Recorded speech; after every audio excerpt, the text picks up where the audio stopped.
So, you wanna lead? I'll lead with this. Well, let's say We're broke. very much broke. You're supposed to go millionaire.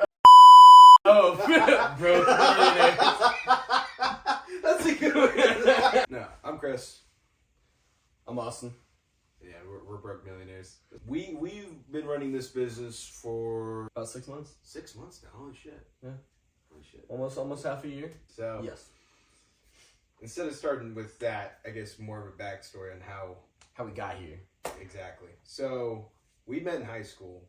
I about jumped him because he was talking crap about one of my buddies. He thought I was talking crap. I was bragging because she was like the sweetest mom ever, and he thought I was making fun, and he about jumped me.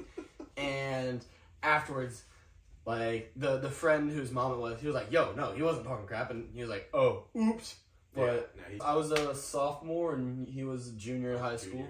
Yeah. So and then the rest is history. Yeah. Oh, No, we really got connected after. It was after during COVID. It was during It was still COVID, yeah. during COVID. During Everything COVID. was going on. At the time, I had been working at Food Line. I think it's about like 2 months before I was graduating senior year.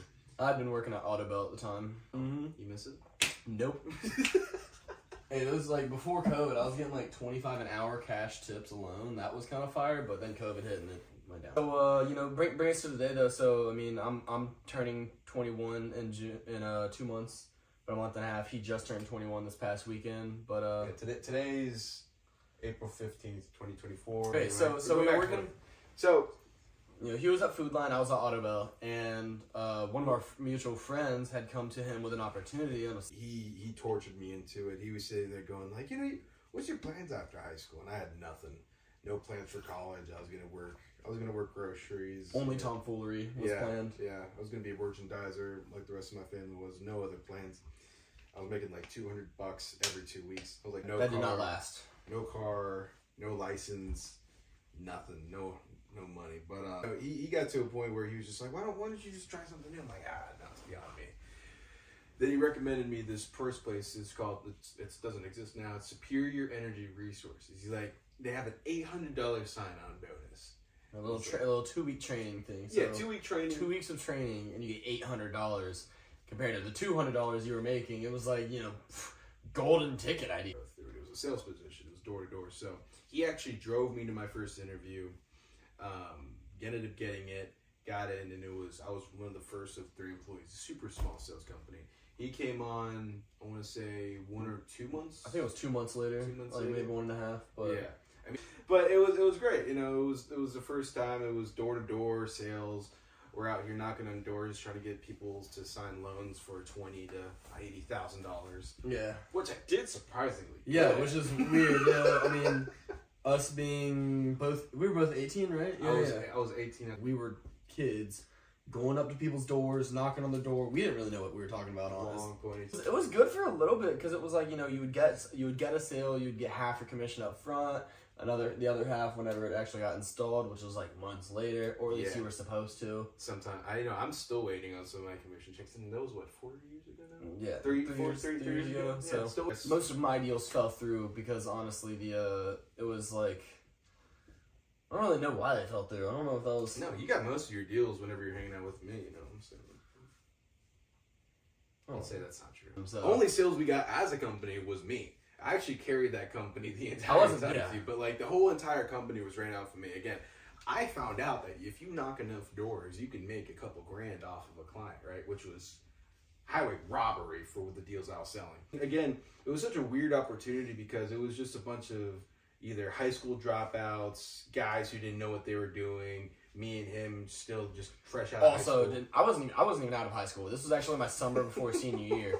I had to leave because I had to go back to high school for my senior year. I wasn't about to drop out of high school for this company. No. I didn't trust it that much. They tried to get you to. Yeah, they tried to get me to. I wouldn't suggest dropping out of high school. Don't drop out of high school. Don't drop out of high school. Finish it, get your diploma. Yeah, at the beginning, so it was like, I'm here, work is 25 minutes for me, Chris is 20 minutes in the other direction. He had crashed his truck at some point. People were driving me back and forth from this place. People. I was driving him to and from work. Instead of a 25-minute drive to work, it was 20 minutes at his house, 45 to work. So, We got to so know that was each other every day. very well. Yeah. We would wake up. I'd wake up like an hour sooner 7 than it needed to a.m. be. Be there early as shit. We were also the maintenance crew there. They made us clean up the entire office every day. Remember, we had a sweep, mop, clean the entire Oh, yeah. No, they didn't have a maintenance crew, so No. which I'm pretty sure they're not supposed to make us do that. No, they're not. Yeah, so these big cats they had money. They Right. had like They would pull up in a new supercar every week money. Yeah, you know, like there was one day where they came to work with a stack of cash. I'll put that here, but just a stack of cash. Whoever gets a sale today gets Yeah. $4,000. Yeah, it was all in ones. They were like this was stripper money, but we just didn't use it last night. That was the day where they went out in the parking lot and they threw up a stack in the air. I'm out here scrambling for it. Some people are too prideful. I was too broke to be too prideful. Yeah, he was too prideful. He had gotten a few sales, but I bet if I threw up that money now, he'd be scrambling for it. I kind of wish. It's cool though, because it gave us the experience of like I think it was like midsummer. I think right after you got on too, they had this trip where I was like, all right, cool. We have a full expense trip paid for. Go to Puerto Rico. Fly in our plane. It was a team of like 5-6 people on the sales team, and the deal was 12 sales. We'll fly everybody to Puerto Rico. I was the only one who got 3 sales of my own. I think I brought nobody got any sales besides him. Not a single sale besides him. Yeah, and it was on the last day where the deadline was cut at, so I was able to go on a private jet, which was the first plane I'd ever been on. I had stayed in my hotel. It was the first time I ever actually left the quote unquote States. Got on a yacht. It was sick, and that was one of the very first times where lit the drive. To like like lit the fire to really want to get to that level, not just be somebody who happens to work in sales because it happens to be better than Food Line. The crazy thing is though, because it's like, you know, you see a lot on social media, you see in movies, it's like, oh, that would be sick to have, and then to accidentally end up on one of those trips, it's like it flips something. I had a trip. For me, it was just a Myrtle Beach trip. It was only like a weekend, but it was with the same crowd though, so there was some similar experiences to say the least. I got to see people who had made it. Not even made it, just money wasn't an object. Like they would walk into a room, saw something they liked, and never saw the price tag of it, and that's such a weird conundrum, weird feeling, weird. It's something concept that was foreign to us before. You know, I'm out here trying to look at what bread is the cheapest. They're out here, dropping bread for whatever they want. Everything I get to a point with the company. I was burnt out. I mean, I'm still door knocking. I was doing 150 doors a day. We'd get to a neighborhood and we'd be like, all right, cool. Let's see who can sprint and knock the most doors the fastest. And we would just run up and down the roads. And we would be jumping over people's jumping over like hedges, jumping over fences, like had the cops caught on us a few times. Yeah, people see these people running through people's yard, knocking on doors. We also just had some Karens that were like, "Oh, you can't be doing that." Funny, cops were always super chill though. We'd always try to get pictures and whatnot. But it got to a point where the summer had to end. He had to go back to school, and I was still sitting there trying to help run this company. Target too, when I went back to high school. Yeah, I started working at Target because I was like, I needed something I could do part time. Got to the end of the year, all the management got left. Everyone who was there had to end up leaving. We weren't profitable. It was like a Thursday morning.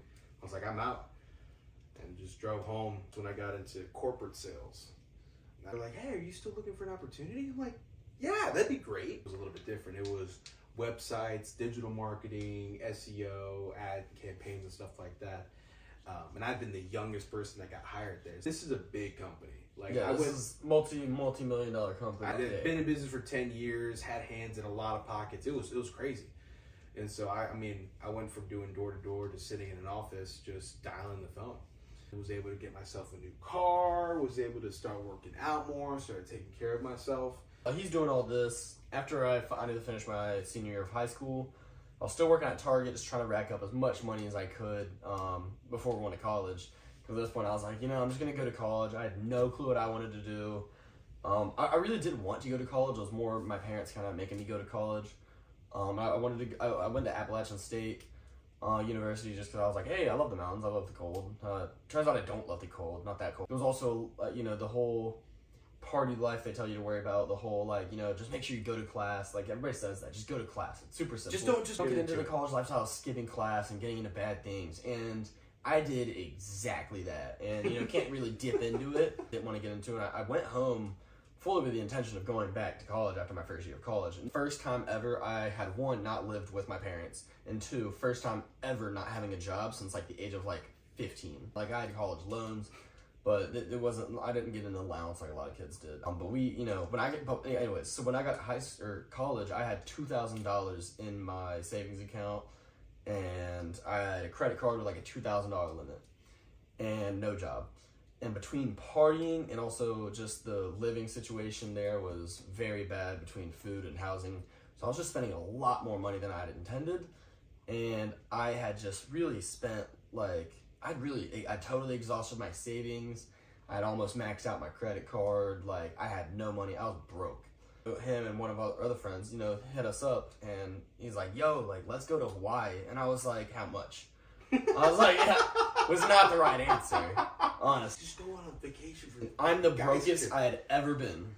Now, none the wiser to us either. You'd been MIA. Yeah, I'd been MIA. I'd just been partying. Yeah, and we were like, let's like, how hard? Like, if we all put our money together, the more people we can take, the more we can save. If we got at least 2 other guys, we could go to Hawaii.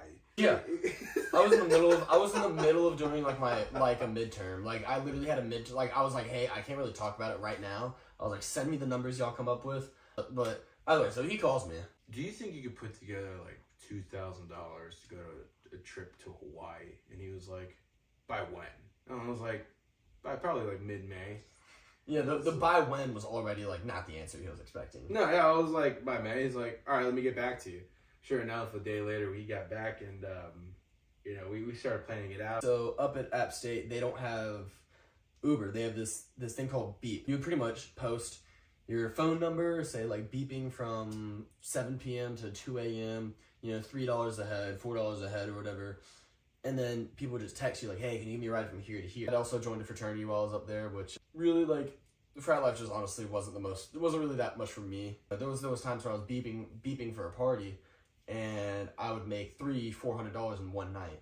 So I was like, you know, I'm not gonna go to any parties. I'm gonna try my best to keep my grades up, just so my parents don't kill me. I'm gonna try to, you know, not spend money, like make money driving people around. So I did that, and I was able to save up enough money to where I was like, all right, I have just enough to go to Hawaii. My credit card was almost totally paid off, and I had like $50 cash on my debit card or whatever, and like if even that. Like, it was great. I mean, again, it was the first time we taken a trip as adults, you know, out of college. And my first ever vacation without my parents, besides one mountain trip I went with my friend and his family. And it was cool. I mean, besides a Myrtle Beach trip, but it was cool because that was the first trip that me and him especially got to put together. The first time that we got to be one of the fat cats, right? We got to sit there, enjoy. We got, you know, best meals. Luxurious. Yeah, exactly. You know, we got to see, you know, those beautiful landscapes. We went to top. It was a volcano. Green Sand Beach, Waikoloa Village. It was posted up. It was beautiful. A lot of stuff. We went like to the rainforest. We, you know, on the west side, like we did everything we could. And then we got back, and once we got back, so I was still working at Target at the time, and I got back, and they're like, hey, like, I was like, hey, like, you know, I can come back for like 40 hours a week, like I was working, right? And if they had said no, I'd be like, all right, fine, I'll find a job somewhere else. But they were like, yeah, for sure, we'll get you 40 hours a week.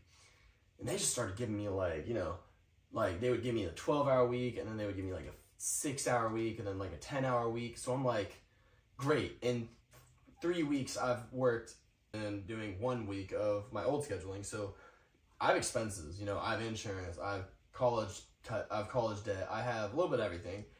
Or no, I was 19, but a 19-year-old who, you know, wants to do 19-year-old things. Hang out with his friends. So I was like, I had just been basically exhausted all my funds in Hawaii, and it was just going consistently more downhill. Yeah. Like, you know what? I love working out at this gym Crunch I went to. I was like, I love working out. I was like, I'm gonna go work there. And it was honestly a blast for me. Like it was another sales job kind of, you know, I was walking up to random people like around the area, just like, yeah, we got a gym opening up soon. Like, you want to preemptively sign up pretty much? It's kind of like weird walking up. You'd be approaching random people in a Walmart or a Harris Teeter or whatever. As if you didn't do door knocking. Yeah, like it was almost more awkward. It was almost more awkward because that door knocking, somebody can shut the door in your face. if you're in public, they have to like make an effort to like walk away from you. I had enough hours where I was able to at least survive, but that really wasn't the vibe. I wasn't just trying to survive. I was like, I want to do more. So when we get back to Hawaii for you, what was that like for you? It was from Hawaii. It was more of the fact of like that brings me up until right around Halloween, rather than Halloween for me. So then for you, I had gotten back again. I had been working sales for this company for about a year or so now. Like I was doing great. I was hitting a lot of high numbers. I mean, it was like, don't get me wrong, it was a good community, good peoples. You know, I can't speak too ill on a lot of people who worked. It was a great experience. There was a lot of learning stuff that had been going on. You know, got back into shape. Got really out of shape during COVID. I was like 250.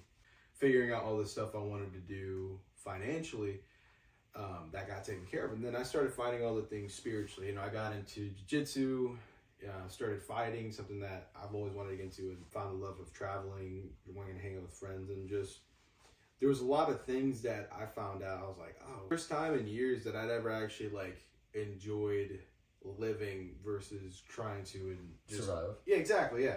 I was finding so many things I wanted to enjoy in life that the thing that was stopping me was my career.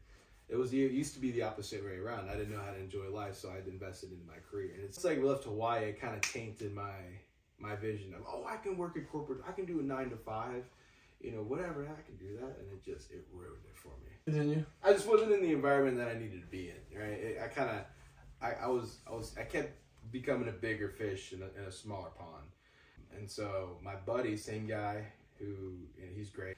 I've been like, you know, I could do this on my own. I was like, I could make so much more money if I just did this independently. And of course, he's like, why don't you?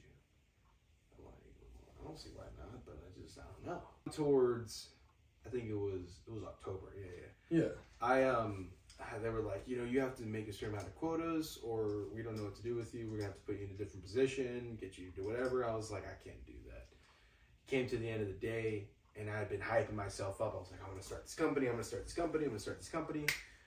quit on Halloween, actually. You quit on Halloween? Halloween fell on a Monday, I think. Fell on a Tuesday. I was wrong. So it fell on a Tuesday. So I quit my job mid-Tuesday, cleaned out my desk, said, "C'est la vie. I'm gonna go start my own company," right? And so I'm sitting here in my dad's basement, just like, all right, with a name, did all my paperwork, spent a couple $1,000 getting everything put together.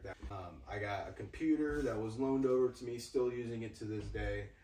And I'm just sitting there ripping dials off my phone. I'm just typing it in. I'm finding every single client that I'm working on. You know, I've been used to making thousands of dollars of sales consistently, and just nothing.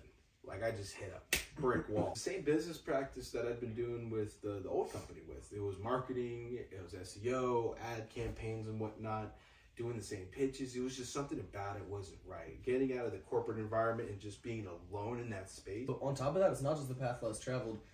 He was working by himself in the same room he wakes up in. So, you know, he would wake up, walk 15, 20 feet, sit down, start ripping calls. Show you the desk right there.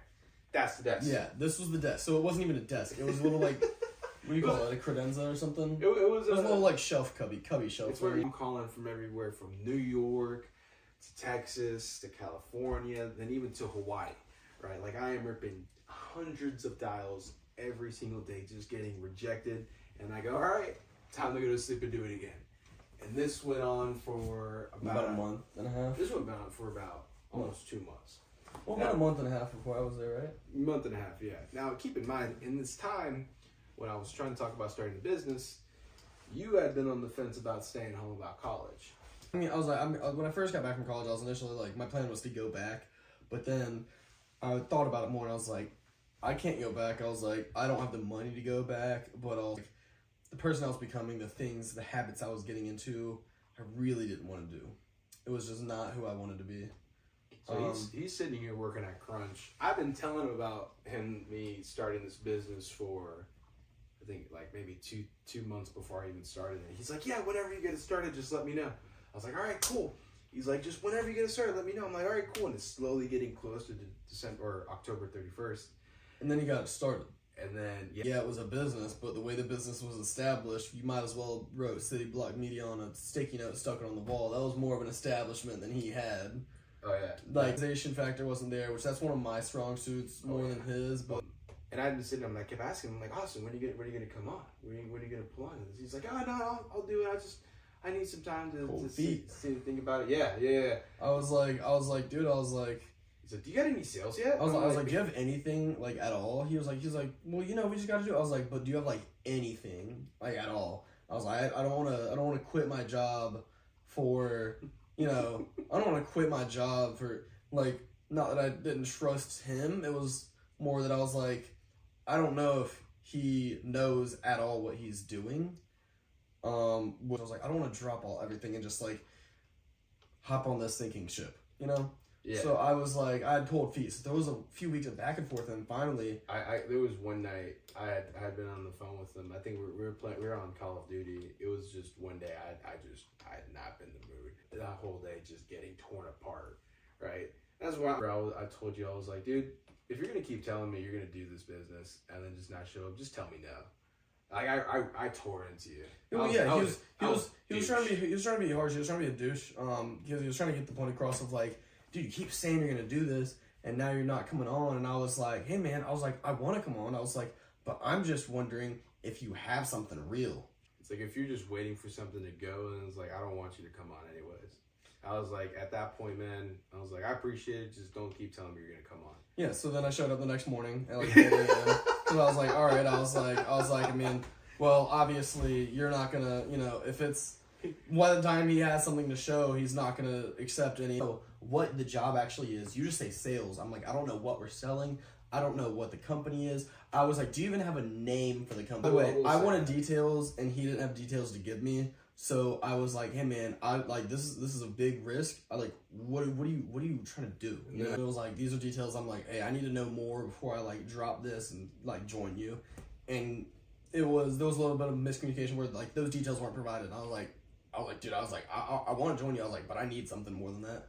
And eventually he called me one day and kind of like touring me a little bit. He's like, dude, I'm trying to start this with you. I need to do this with you. Like, this isn't me doing it and you joining when it's running well. And I was like, you know, you're right. I was like, you're right. So I came in the next morning.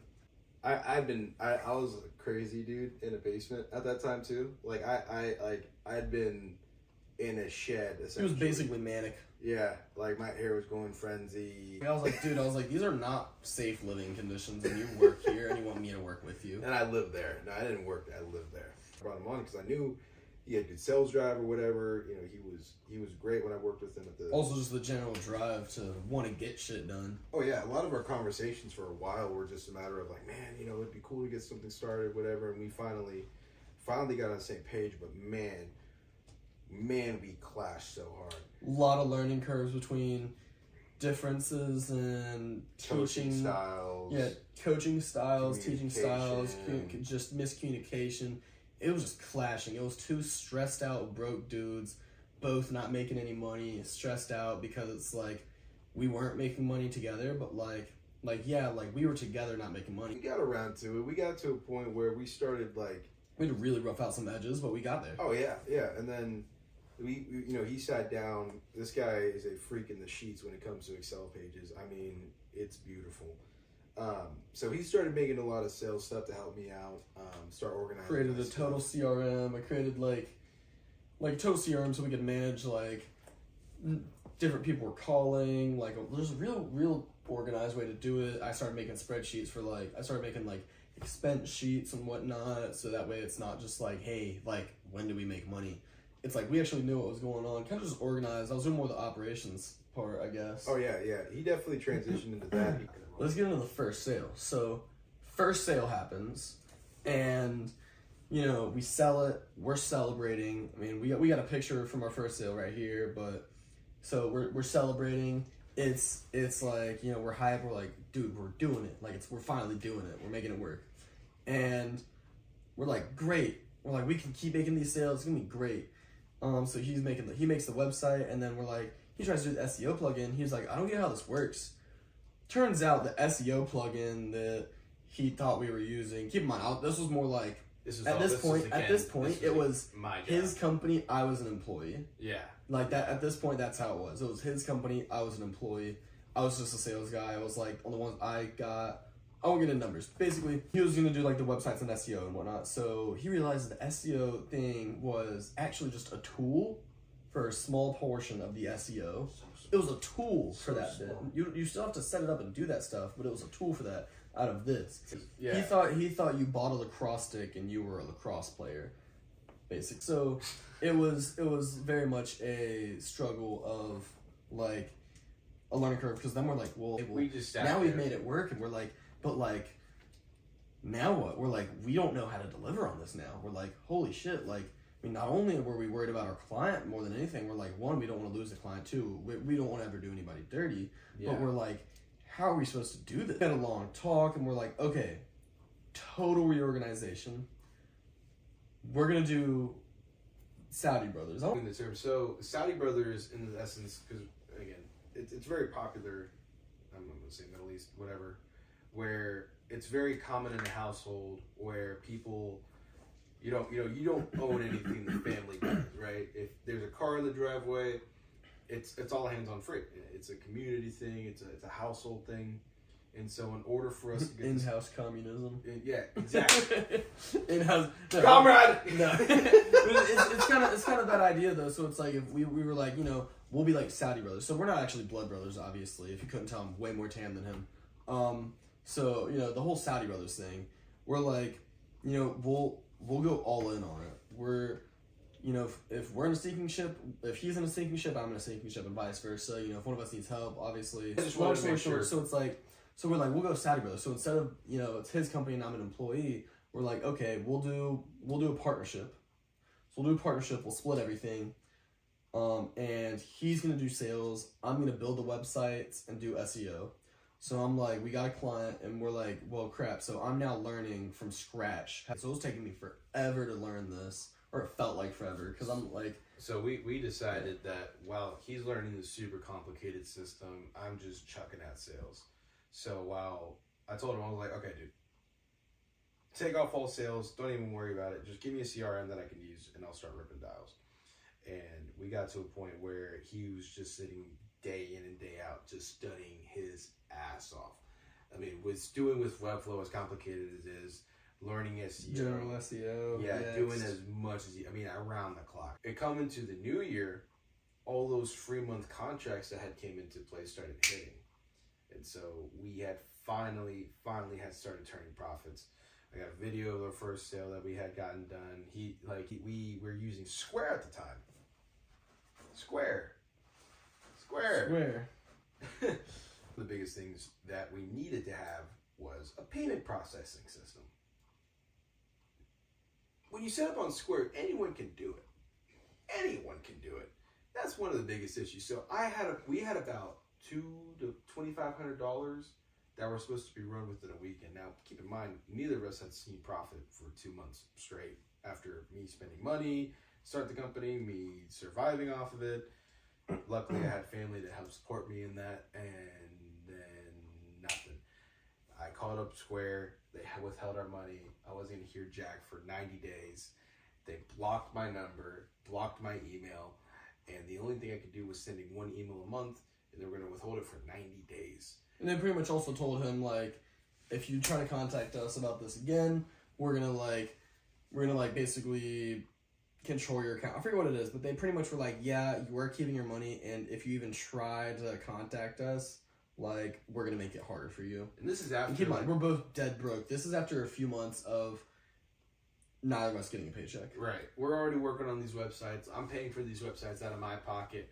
He's over here trying to learn all this stuff he can do. He's putting in some badass websites, and then boom. It was bad.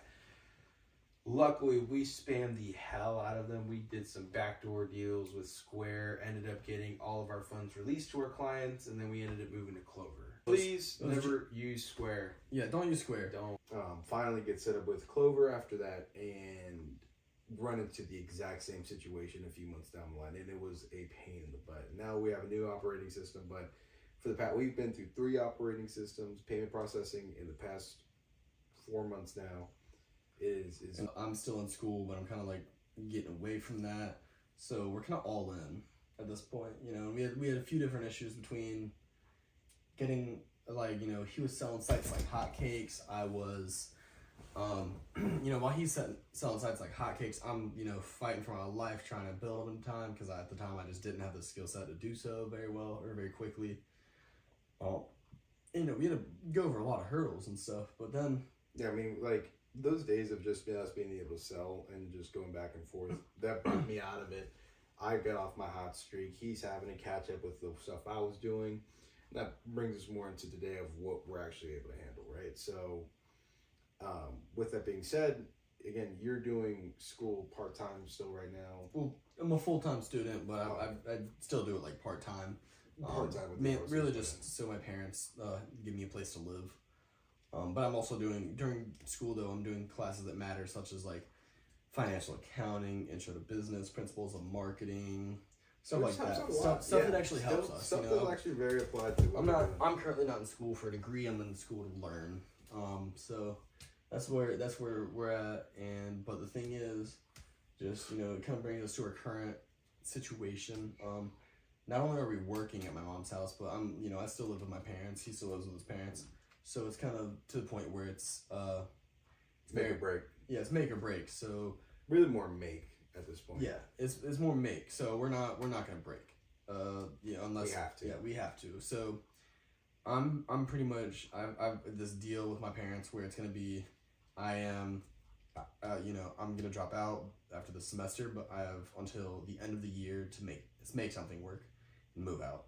So he's doing it with me basically. So I have to. Whatever we're doing, we're making it work. After all the freaking sacrifices that he's put in to make sure that this business was able to run, giving me the opportunity of owning my own business, and then allowing me that freedom, I have to follow it. There's no way I'm allowing him to do that independently. Yeah. So we're fighting this battle together, and today it's actually like about 12. Just turned midnight. It's a little bit past midnight right now.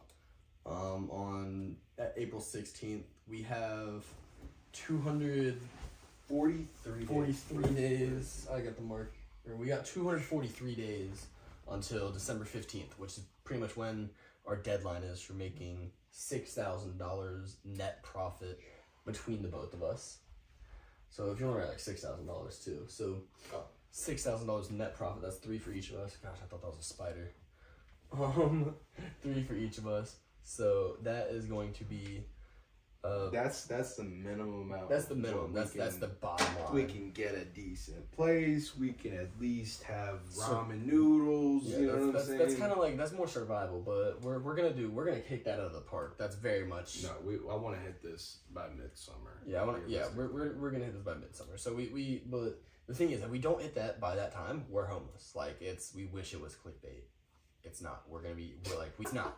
It's not. So we have that going on. So, but that's kind of who we are. That's who we are, what we do, how we got here, what we're doing, why we're doing it. Dude, success is easier than it's ever been. Success nowadays is just the ability to not give up, because it's really simple. Bringing it back to rock, like there's a lot that goes on. Nobody talks about. Nobody talks about the nitty gritty. Nobody talks about if I don't do this in this amount of time, I'm gonna be homeless. Like you have to take that risk. You have to take that leap. And once again, it's not about if you make it. It's about if you give up. The only way to fail is to give up. And we're gonna be able to do it, and that's what we're here to show you. We got a lot of things we got in the plans where we're gonna because we still gotta hit that marker stone, and we still gotta make money on the side while we're still doing this. So we're going to be picking up a lot of oddball jobs just to keep in touch, just to keep going. Oh, yeah. We're going to be, again, doing some charities and whatnot. We have one coming up for veteran suicide prevention. Next month, that's going to be exciting. A lot, again, just not only in the business aspect of it, because, again, that's one of the big things is not only being held accountable for what we're doing as a business, but, there's more to life than just the financials, right? So we're wanting to cover all bases of it. But we're showing y'all every aspect of life. We're showing y'all morning to night, what it takes to do what we're doing. And you might look at us today and be like, oh, look at these guys, they don't know what they're doing. They're in some random room and at their mom's house with a whiteboard. Yeah, well, 243 days, you're gonna look at us and be like, holy shit, like. I think that'll be exciting for me, and just not even for everyone else. That'd be exciting for us to see just sitting on this couch. You know, it's very much. I mean, another quote I really like is that I think you might have been the one that told me. It was either you or one of our other friends, but it was, you know, you don't climb the mountain so the world can see you. You climb the mountain so you can see the world. And we're trying to see the world. We don't really mind about other people seeing us. I mean, that's another thing. You know, you kind of got to push pride to the side when you're doing this. I love that quote. Yeah, I remember. But so yeah, that's this. You know, story of the broke millionaires. Story of the broke millionaires. You know, we're gonna get to it, and you know, we would love for y'all to join us for the journey. And you know, broke millionaires. You know, you'll see it.